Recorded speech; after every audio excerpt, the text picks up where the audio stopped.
Alright, this is a review of Planetary #2 by Warren Ellis, John Cassidy. And this was also in 1999. And at this point, it had been announced that Planetary was going to be 24 issues and it was going to be bi-monthly. And they actually kept on track with that for a while. So we're still in the bi-monthly mode of the book. Years later, the book would take, I think, 9 years to get the issues out.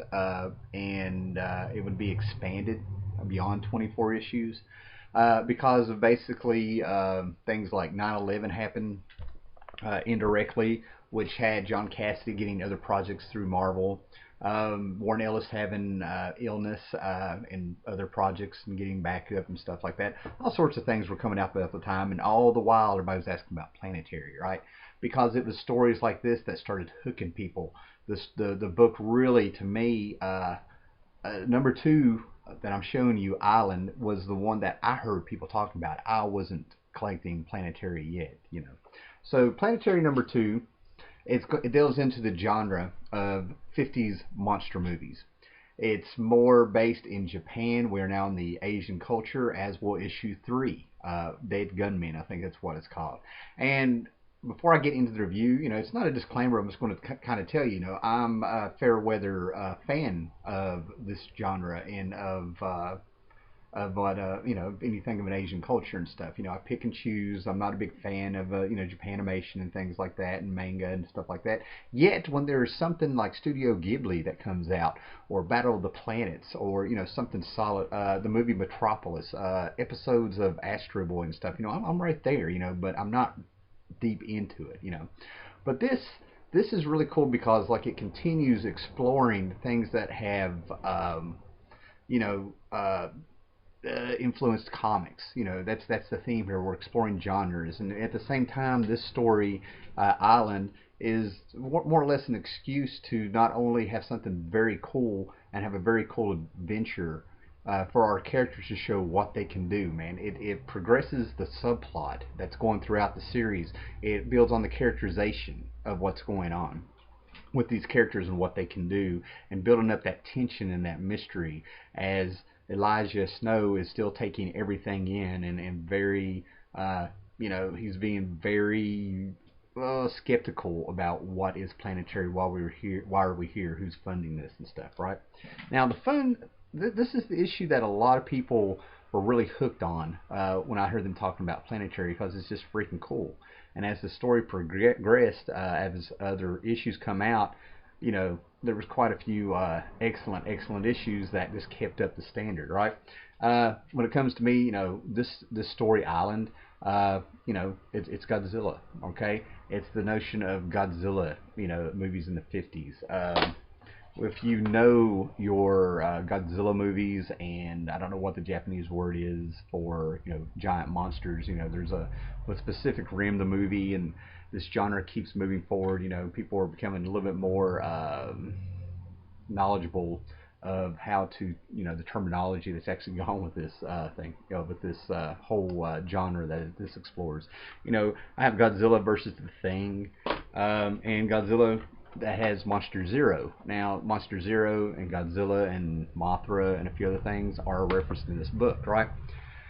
But it's just a fantastic issue, great art, and what we do is we open up with one of the greatest lines ever to open a story with. You know, we see a boat coming at us with the red sky behind it. The sea is you know, choppy and everything like that. And then we see the flag coming up to the coast of this just gray, barren looking rock of an island and stuff, and they come up to the dock. And then we have a man, a Japanese man, who's sitting there going, "It does us good to have our genitals frozen into small blue dead things." And right there you get the idea that this guy's nuts, right? This is Master Storyteller. Master Storyteller, as the story progresses, you find out is like a novelist, and the Japanese people, he has like 5 or 6 of them who were his disciples, right? At the time of the news that was going on around them, that you would see on the news, was you know, things like nerve gas by zealots against the government, or have some religious notion that they've warped in their mind and stuff in the subways of Japan back there. So there's these guys that have come to this forbidden island because Island Zero, which is what it's called, is the cover story. Is since World War II, this island's been off limits because Russia says we've acquired it from World War II. Japan says no, it's still ours. So nobody goes there. In reality, what happened was in 1945 there was a flash of light reported, and then 5 years later these giant monsters started appearing.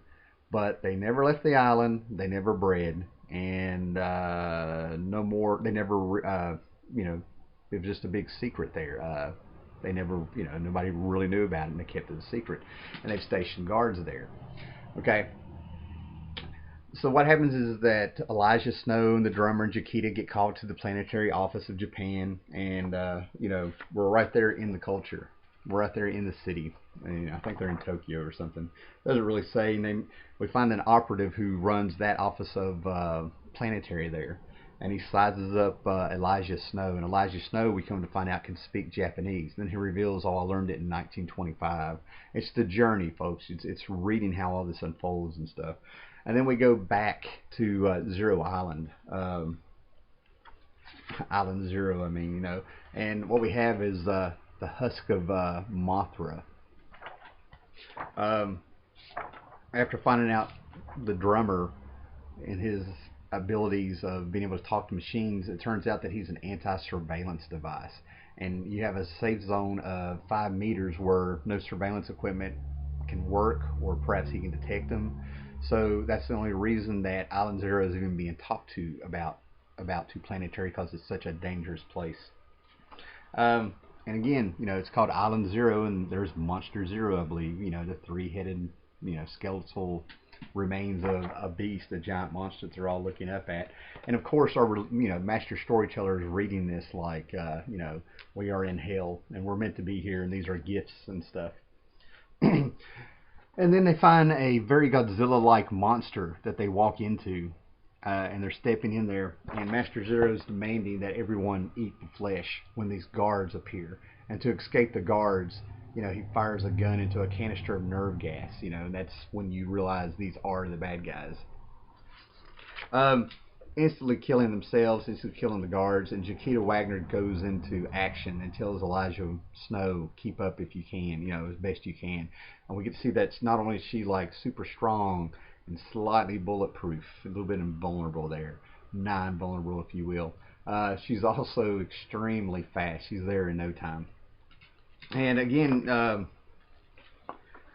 then we get the big reveal. Again, simple story, very cool story. We see Elijah Snow. We find out that it's not so much cold that he is. He literally is a cold bastard. He can do heat subtraction. I won't spoil exactly how we find that out. It's all about reading the story there. And then there's a surprise ending, because everything that we have seen has been carcasses, dead monsters. It starts out with, it seems like they're finding the older monsters first, and as they go towards the center of the island, we find more freshly dead. And then right when the story gets super, super heavy and kind of a bummer with nerve gas and things in the real world, we get reminded of what these movies and comics do. They create wonder and escape, and they bring in something that just kind of lightens the mood a little bit, because they look up and there's a very monster very similar to Rodan flying above, and Elijah just looks at Jaquita and says, "I thought you said they were all dead," and they're just smiling up at this beautiful reptilian creature up above them and stuff. And again, like I said at the beginning of the video, not to repeat myself, I think this story is like, there's definitely a love for these monsters. And it made me think back to the 50s. In the 50s, Seduction of the Innocent, the Wortham Trials, whatever, comics got really crucified, and they were almost wiped out. And some comic book companies were wiped out, and we lost our horror books. We got the Comic Code Authority, and all of a sudden there's all these rules of storytelling for comics that they weren't allowed to do. So what could they do? And we got our romance comics, and we had a few superheroes survive, and we got our romance comics, and a lot of the genre really kind of popped, but yet we had this movie come out. And in this movie, it was Godzilla. and it was a Japanese movie, but they cut to some American scenes that they, weaved in there that, we didn't really realize the difference of Raymond Burr, narrating for us as we saw this giant atomic monster destroying Tokyo or whatever it was in the movie. I have it on VHS over here. I need to go back and watch the very first one. And that's what I get. All of a sudden, in a way, these movies helped the comic book industry because all of a sudden you had Journey into you had what's called the pre-superhero Marvel come out with all these monster books, from 61 back, to the Comics Code Authority. I never put it together. Fin Fang Foom, my favorite, Zimnu. It's where Groot came from. You go back and there's, there was Taboo, the monster Taboo, and Titano, I can't say it, the giant chimp with kryptonite eye beams that went after Superman.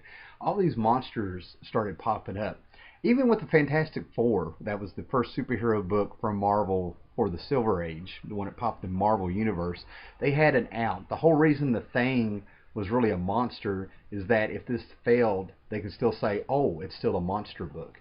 So in the 50s, which is arguably, some people still refer to as the Golden Age, Captain Strangelove, check out his channel, and a few other people, and it's arguably could be called the Atomic Age because it's kind of like in this limbo zone of its own during that era.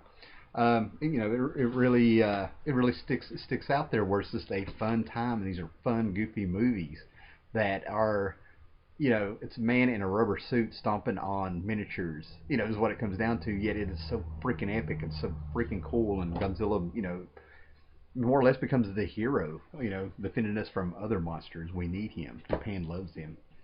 Now, story-wise, going back to Planetary, I've seen other pages, web pages over the years. They have come and gone that was dedicated to Planetary, and there's a few still out there. But what I never saw is that no one really connected the first issue to the second issue.